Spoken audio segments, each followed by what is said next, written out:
Bom dia, gente. Essa história pode ser parecida com a sua. Escuta esse vídeo, por favor.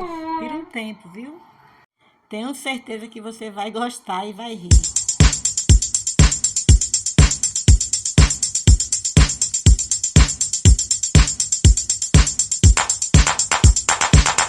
E, gente, para quem vai assistir esse vídeo, deu vontade de conversar um pouquinho por aqui. Eu tô com um vento um pouquinho. É assim, eu estava pensando aqui comigo, né? Estou aqui me preparando para resolver outras coisas já hoje. Estou dona de casa, mas ajudo muito, faço tudo no lar, faço outros afazeres aqui também. É, tudo é o que resolvo, né? Então, é pensando aqui comigo. Pensando eu, né? E conversando, que eu converso com Deus dentro de casa, né? Eu não tenho amigas, eu não tenho pessoas para contar meus problemas assim, se eu sentir. Eu converso com meu Deus. Então, eu estava aqui meditando. E a gente tem que estar muito bem preparado espiritualmente para tudo que houver na nossa vida, problemas que vêm. O ser humano é fraco, o ser humano ele é, às vezes, frágil, mas preparado, que eu digo espiritualmente, é porque você está bem, de repente vem um rebuliço, vem uma bagunça, vem uma coisa que você não está esperando, seja em qualquer área da sua vida. Às vezes dentro de casa, com o esposo, às vezes é numa área familiar, um problema que não foi resolvido, e você fica atribulado. Então, a gente tem que estar pedindo a Deus força. Eu sempre digo a meu esposo que temos que estar preparado, temos que pedir força a Deus para essas situações, né? Porque essas situações nunca vão deixar de existir na nossa vida. Sempre vai ter. Porque a própria palavra de Deus diz que, dessa forma, no mundo tereis aflição, mas tenha bom ânimo, pois eu venci o mundo. Aqui está um pouco de barulho, porque tem colégio perto da minha casa, tem crianças. E geralmente nessa hora, quando eu estou fazendo esse vídeo, é justamente na hora que eles já estão assim, na área de, eu acho que da merenda, como diz, né? Eu conheço merenda, porque na época que eu estudava era merenda. Na época do lanche, do recreio. Eu não sei como é hoje dito nesses colégios, né? Ou coisa boa quando a gente é criança, ou coisa boa. Não pense em nada que é ruim, né, gente? Coisa boa, coisa maravilhosa. Eu me lembro de mim. Deixa eu contar uma história aqui, já que a gente está falando. Eu parei a conversa das tribulações do dia a dia, porque vi essas crianças e me lembrei de um problema meu, de um problema não, de situações que eu vivia no colégio, onde eu estudava. Ai, meu Deus, era muito bom, gente. Aquela época, agora eu vou fazer que nem meu amigo do sertão aí, que faz um vídeo aí, que fica contando. Eu já até falei dele para vocês aí, que é o senhorzinho que fica contando as histórias do passado. Ele conta e relata, e ele conta situações boas, situações ruins. Mas eu me lembro bem na época que eu fazia meu colegial, que naquele tempo era, era primário, né? Vocês lembram? Eu fiz meu primeiro grau, eu fiz meu primário, fiz meu primeiro grau, fiz meu segundo grau. Eu tenho até o segundo grau. Só não prossegui porque não fiz. Naquela época, quando eu terminei meu segundo grau, eu tinha 18 anos. Aí me submeti a uma prova e fiz para a área de medicina, né? Na época meu pai muito pobre, feirante, aí eu fui e ingressei nisso. Mas aí fiz uma boa pontuação na época, eu não tenho essa história de Enem não. Fiz uma boa pontuação, mas só que não alcancei a média para entrar numa federal, né? Eu me lembro bem como se fosse hoje. Eu fiz 782 pontos para medicina. Eu tinha muita vontade de fazer a área de saúde. Não sabendo eu se é realmente o que eu queria, assim, mas achava bonita a profissão. Não sei se tem a ver comigo, mas assim, porque eu não sou muito de estar fazendo nada assim na área de saúde, mas naquele tempo atrás eu pensava isso. Então, é um tempo bom que a gente se submete. E a época minha de colégio é ainda melhor. Aí, como eu estava falando para vocês, a gente pega, fica nesses colégios quando era antes, né? Não tinha celular.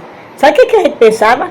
Em recreio, na hora da merenda, conversar, sentava ali aquele grupo de amigas ou crianças, na época de criança, na época de amiga, e ia jogar conversa fora. Ah, meu Deus, que coisa boa.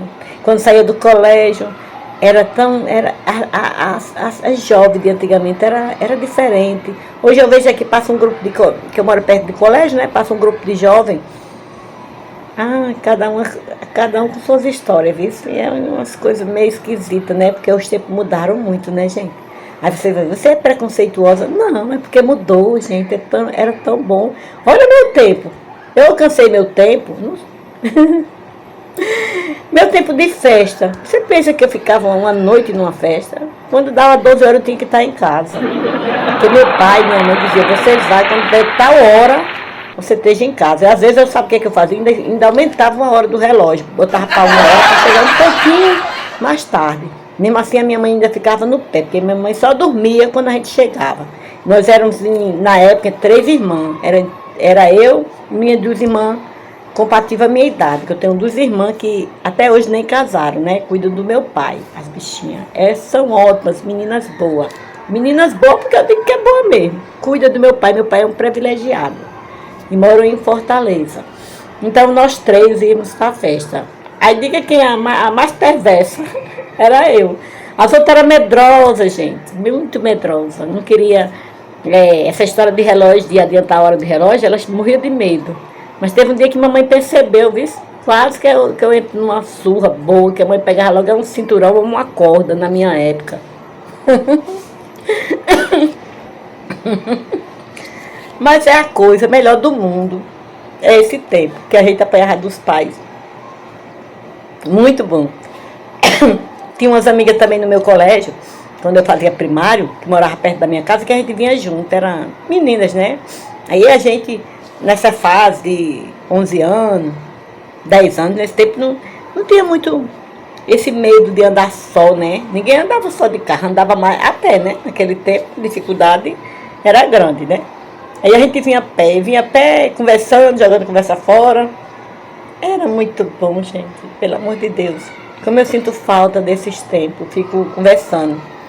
Eu nem sinto às vezes para conversar com meus netos. Meus netos não moram aqui, moram em Fortaleza. Mas eu fico pensando, dá vontade de chegar na tela assim, conversar com eles. Eles não têm tempo não para conversar com a gente, não. Ele diz assim, bença a voz, sai da tela. É tudo assim. E feliz daqueles que ainda respeitam a gente, que dá a benção. Eu dou a benção ao meu pai, se eu ligar para ele 3, 4, 5 vezes, dou a benção todas as vezes para ele. E todo dia eu pergunto como é que ele tá. Ele tem, sabe quanto? Vai fazer 87 agora, em maio desse ano de 2025, meu velhinho.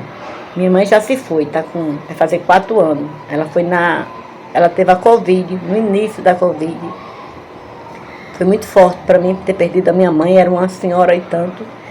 64 anos de casado com meu pai, muita vida. E até hoje ele chora a perda dela. É um pouquinho dessa história que eu estou contando aqui para você. Começou nessa história da gente estar preparado para as situações que vêm. E não é assim? Aí chegou onde eu queria. Olha como a gente não sabia que ia passar aquela pandemia e que tanta gente ia perder as pessoas, né? Perdendo pessoas da família, pessoas que a gente amava, mas a gente teve que prosseguir, continuar, com fé em Deus, né? Em Deus primeiramente, porque Ele é o nosso refúgio.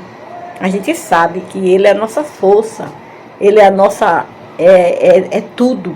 Deus é o nosso protetor, Deus é que dá o ar que nós respiramos, Deus nos dá o sustento. Eu ando meditando. Aí você pergunta assim a mim, você é crente? Não. Eu sou crente porque eu creio em Deus. Mas eu gosto de ler a palavra, eu vou à igreja. E estou aqui, né? Às vezes chego em qualquer lugar, as pessoas colocam um problema para eu conversar com ela. Às vezes eu tenho uma palavra para dar. E sempre a gente tem, né? Deus dá. Porque Deus usa a gente mesmo. Deus usa qualquer um de nós para dar força para alguém. E é isso. Mas eu quero dizer para você que a gente tem que estar preparada para hoje. Então, a reflexão de hoje é que prepare para os dias, porque a própria palavra de Deus, você tem que estar preparada para os dias maus, porque nós estamos vivendo os dias assim. E eu não quero perder isso dentro de mim. Isso é o que me dá coragem e força. Isso é o que me dá aptidão para eu vencer. e para eu saber o que eu tenho que fazer todas as vezes. Sabe quais são meus amigos quando eu saio por aí para conversar, quando eu saio para resolver as coisas? É as pessoas, às vezes, que têm mais idade do que eu. Eu gosto. Porque eu vejo neles experiência para passar. Muitas das vezes, alguns já chega para a gente já... às vezes é alguma coisa que eles estão sentindo. Às vezes eles dizem assim pra gente: ah, hoje em dia tá tão diferente das coisas. Aí começa aquela conversa. Aí aquela conversa vai longe, né? Aí vai contar, às vezes, de um filho que não dá atenção, do neto que não mal fala, que hoje em dia a gente tá vendo isso, tal povo é comum. Eu não sou preconceituosa, mas eu tô vendo isso. E eu levo de boa, né? Ao mesmo tempo a gente sente mágoa, gente. Sente assim, mágoa não, a gente sente tristeza. Mágoa eu não quero sentir. Porque quem fica com mágoa dentro do coração, você sabe que adoece. O coração da gente tem que ser tratado. A gente tem que deixar Deus habitar e a gente tem que cuidar, limpar. Para que ele venha estar sempre limpo e não deixar que o mal venha permanecer. Pronto. Eu vou parar aqui essa conversa. Outro momento eu vou lembrar de outra. Falei de colégio, falei do meu pai, falei da minha mãe. E falei da gente estar preparado para os dias maus. Meu esposo é uma bênção. Que Deus abençoe ele. Tomara que ele assista esse vídeo. Porque ele é minha bênção. Ele é a bênção que Deus me deu. É o meu companheiro de todas as horas. Deus abençoe seu dia. Te guarde. E boa quarta-feira. Esse vídeo é hoje, numa quarta-feira. E é um dia bom. Metade da semana, né, gente? Gratidão a ele e a Deus.